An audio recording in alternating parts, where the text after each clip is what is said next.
오늘 우리 성경 말씀 빌립보서 4장 우리 9절에서 13절입니다. 빌립보서 4장 9절부터 우리 13절 있는 말씀 함께 보십시다. 빌립보서 4장 9절에서 13절. 너희는 내게 배우고 받고 듣고 본 바를 행하라. 그리하면 평강의 하나님이 너희와 함께 계시리라. 내가 주 안에서 크게 기뻐함은 너희가 나를 생각하던 것이 이제 다시 싹이 남이니 너희가 또한 이를 위하여 생각은 하였으나 기회가 없었느니라. 내가 궁핍함으로 말하는 것이 아니니라. 어떠한 형편에든지 나는 자족하기를 배웠노니 나는 비천에 처할 줄도 알고 풍부에 처할 줄도 알아. 모든 일 곧 배부름과 배고픔과 풍부와 궁핍에도 처할 줄 아는 일체의 비결을 배웠노라. 내게 능력 주시는 자 안에서 내가 모든 것을 할 수 있느니라. 아멘.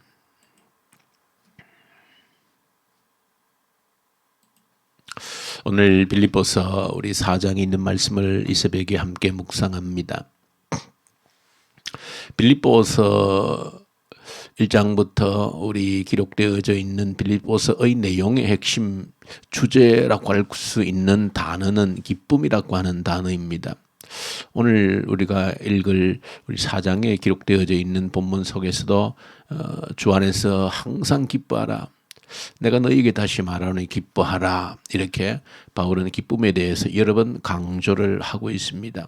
기뻐하라고 하는 것은 본인 스스로가 기쁘다는 것입니다. 나의 기쁨이 너희에게도 그 기쁨이 넘치기를 원한다라고 하는 그 소망이 이 바울의 표현 속에 담겨져 있는 것입니다. 내가 기쁘지 않는데 다른 사람에게 기뻐하라고 말하는 것은 사실은 불가능한 일인 것이죠. 그래서 어쨌든 바울은 자신의 기쁨이 빌립보에 있는 교우들에게도 그 기쁨이 넘치기를 간절한 소망으로 이 빌립보서 성경 안에 담아내고 있다라고 하는 사실입니다. 근데 바울이 기뻐하고 기뻐하라고 하셨는데 그러나 우리가 바울이 어떤 상황에서 이런 말씀을 하고 있는가를 생각하면 바울이 말하고 있는 기쁨의 의미가 사뭇 다르게 우리에게 다가온다는 것입니다.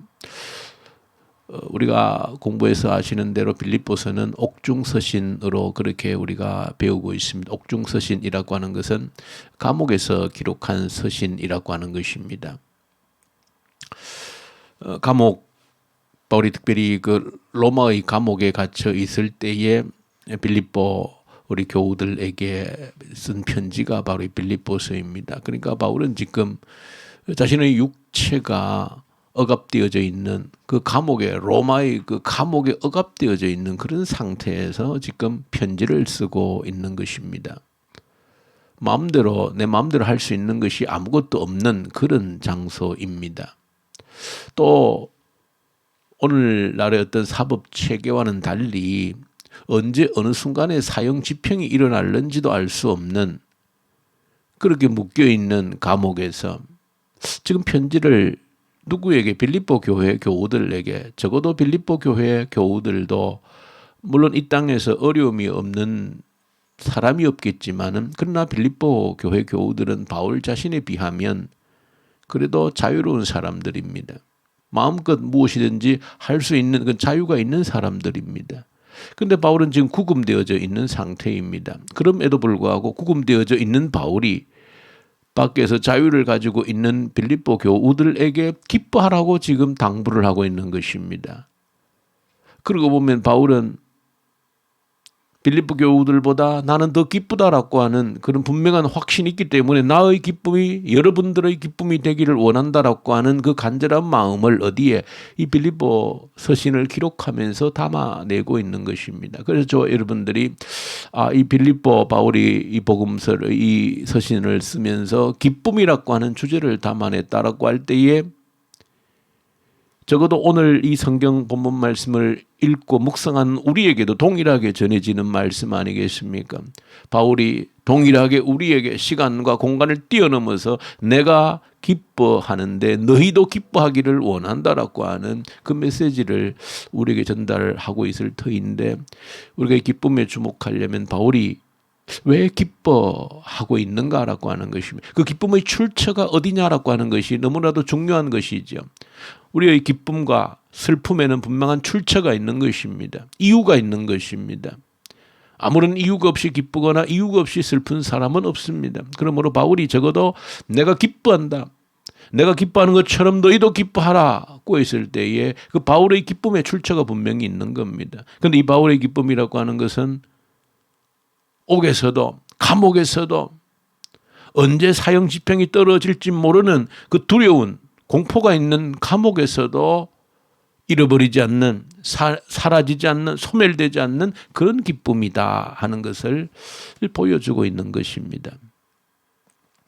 그럴 때 여러분들이 주목해야 되는 것, 도대체 바울의 기쁨이 어디서 오는 것인가? 출처가 어디인가? 바울은 오늘 4장에서도 주 안에서 기뻐하라 그렇게 말합니다. 바울은 이 빌립보 자체를 기록하면서 자신의 기쁨이 어디서 출발하는지, 왜 기뻐하는지를 정확히 밝히고 있습니다. 2장에 밝히고 있는 대로 너희 안에 이 마음을 품으라. 그리스도 예수의 마음이다 라고 했습니다. 적어도 바울이 기록한 말씀에 따르면 바울이 기뻐한 이유가 있다라고 하면 나는 예수의 마음을 품고 살아가는 사람이다. 예수의 마음을 품고 살아간다라고 하는 것은 갈라디아서 바울이 스스로 고백하고 있는 것처럼 내 안에 내가 사는 것이 아니라 예수께서 사신다는 것이죠. 다른 여러 표현들이 있지만 저는 그 표현보다도 바울의 기쁨의 이유를 더 명확하게 표현하고 있는 성경 구절이 없다 생각합니다. 내가 예수의 마음을 품고 있기 때문에 기쁘다는 것입니다. 내가 살지만 내가 사는 것이 아니고 내 안에 예수께서 사시는 것이다. 그 고백 때문에 바울의 기쁨의 출처가 된다. 이것이 바울의 모든 기쁨, 삶의 원인이고 이유다. 내가 사는 것이 아니고 오직 내 안에 그리스도께서 사는 것이다. 나는 그리스도와 함께 십자가에 못 박혀 죽었나니 이제는 내가 사는 것이 아니고 내 안에 오직 예수께서, 그리스도께서 사신 것이다. 살고 있다. 이 고백이 바울의 모든 기쁨의 출처가 되어진다. 오늘 읽을 본문 우리 말씀 속에 모든 사람들이 참 즐겨 암송하는 구절이 기록되어져 있지요. 4장 13절입니다. 내게 능력 주시는 자 안에서 내가 모든 것을 할 수 있느니라. 사실은 모든 분들이 이 말씀을 한 구절 떼어서 사실은 이 말씀 그 자체로 참 힘을 얻는 그런 경우가 많이 있습니다. 물론 그 말씀 한 구절 자체로 우리에게 용기를 주는 거 분명합니다. 내게 능력 주시는 자 안에서, 내게 능력 주시는 자가 우리 하나님이시므로 내가 모든 것을 어떤 것이든 할 수 있다. 참 어디에도 적용할 수 있는, 물론 그 자체만 가지고 우리가 어떤 상황 속에서 적용하더라도 나와 함께 하시는 분이 나의 하나님이시기 때문에, 내게 힘과 능력을 공급해 주시는 분이 나의 하나님이시기 때문에 나는 어떤 일도 능히 할 수 있고 감당할 수 있다. 참 얼마든지 우리가 그렇게도 적용할 수 있는 구절입니다. 그러나 본문 문맥 속에서 이 말씀이 주어진 의미를 보면 좀 더 구체적인 의미가 드러납니다. 그냥 무엇이든지 할 수 있다라는 그런 의미이기보다는 본문 문맥 속에서는 바울이 나는 삶의 일체의 비결을 배웠다. 가난한데도 부한데도 처할 줄 아는, 다시 말하면 바울은 적응해내는 능력을 배웠다는 것입니다. 가난한데도 적응해내는 능력을 배웠고 부한데도 부유하게 사는데에도 적응해내는 능력, 삶의 일체의 비결을 배웠다는 것입니다. 그런 의미에서 내게 능력 주시는 자 안에서 내가 모든 것을 할 수 있다라고 하는 것은 무엇이든지 할 수 있다라고는 의미가 아니라 어떤 일에도 어떤 상황에도 적응해내는 능력을 나는 배웠습니다라고 하는 그런 고백인 것입니다. 기쁨의 출처와 동일하게 이 말씀을 적용하면 내 안에 내가 사는 것이 아니라 주님께서 사시기 때문에 나 홀로 외로이 사는 그런 존재가 아니라 내가 사는 곳에 내 안에 주님이 함께 사시기 때문에 내가 어떤 환경에 처하든지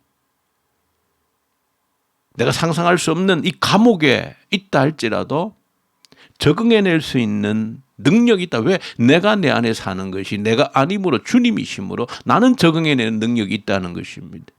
자기 과신이 아니고 확신은, 믿음은 내 안에 내가 아니라 주님이 사신다라고 하는 그 확신 때문에 이 고백이 가능한 것입니다. 이것이 저와 여러분들에게 진정한 능력인 것입니다. 저 여러분들 안에 오늘 이 월요일 새벽에 내 안에 사시는 분이 내가 아니라 주님이십니다 라고 하는 이 고백만 붙들 수 있다라고 하면 저 여러분들 오늘 하루 가운데 어떤 환경에 나를 두시더라도 능히 적응해내는 능력이 저와 여러분들에게 있을 줄로, 그 능력이 우리와 함께 하실 줄로 믿습니다. 그 주님이 나와 함께 하시는 것이 기쁨의 원인이 되어지고 어떤 환경에서도 능히 적응해내는 그 능력, 저 여러분들이 오늘 바울을 통해 주시는 이 교훈, 내 평생의 삶의 교훈, 매 순간의 삶의 그 살아내는 어떤 환경에도 적응해내는 실제적인 비결이 되기를 소망합니다. 오늘 어떤 순간들이 내 앞에 펼쳐질지라도 두려워하지 말고 나는 적응해내는 능력이 있다라고 하는 그 확신 충만함으로 살아갈 때 나를 통해 일하실, 내가 이해하지 못할 그 환경에 나를 데리고 가시는 그 주님의 뜻을 발견하게 되리라 믿습니다. 왜? 내 안에 내가 사는 것이 아니고 주님이 사시기 때문에 어떤 환경으로 나를 데리고 가더라도 기대할 수 있는 겁니다. 주께서 어떤 일을 하시려는가. 그런 능력이 저와 여러분들에게 오늘 하루 삶 가운데서도 충만해지기를 간절히 소망합니다. 우리 주님 아버지 감사합니다. 내가 사는 것이 내가 아니고 내 안에 주님이 사심으로 예수 때문에 삶의 기쁨의 원천이 되게 하시고 어떤 환경에 나를 둔다 하실지라도 나와 함께 하시는 주님으로 인하여서 삶에 적응에 능하는 능력이 내게 있음을 확신하며 오늘도 살게 해 주시옵소서. 우리 주 예수님 이름으로 기도 올려드립니다. 아멘. 하늘에 계신 우리 아버지, 아버지의 이름을 거룩하게 하시며 아버지의 나라가 오게 하시며 아버지의 뜻이 하늘에서와 같이 땅에서도 이루어지게 하소서. 오늘 우리에게 일용할 양식을 주시고 우리가 우리에게 잘못한 사람을 용서하여 준 것 같이 우리 죄를 용서하여 주시고 우리를 시험에 빠지지 않게 하시고 악에서 구하소서. 나라와 권능과 영광이 영원히 아버지의 것입니다. 아멘. 주신 말씀 가지고 간절히 기도로 올려드리십시다. 나와 함께 하시는 분이 주님이시므로 어떤 환경에도 적응해내는 그 능력을 배우게 해주십시오.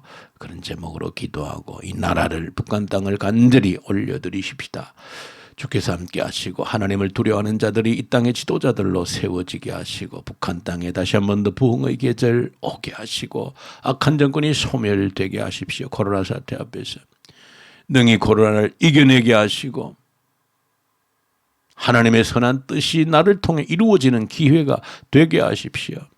특별히 오늘 교회를 위해서 기도할 때는 유초등부 아이들 간절히 올려드리십시다. 우리에게 맡겨준 아이들, 또 가정의 부모가, 교회 학교, 우리 교사들이 우리 교회가 책임지게 하시고 이 지역의 아이들을 책임져내는 주님의 교회의 사명을 감당케 해주십시오. 우리 기도하고 선교 현장에 있는 선교사님들 간절히 올려드리십시다. 말씀과 성령으로 충만케 하시옵소서. 간절히 올려드리고 그리고 우리 교회 우리 여러 환우들 위해서 간절히 올려드리십시다. 일일이 주께서 만지셔서 주의 능력으로 회복케 하시고 치유하시고 온전케 하여 주시옵소서. 간절히 기도하고 그리고 우리 어제 우리 임직 받은 우리 모든 분들 주님 교회에 충성스러운 주의 종들로 세워주십시오. 간절히 올려드리십시다. 또 은퇴하신 장로님, 권사님 죽기까지 충성하는 헌신된 주의 종들로 세워주십시오. 위해서 간절히 함께 우리 기도로 올려드리십시다. 우리 기도하십시다.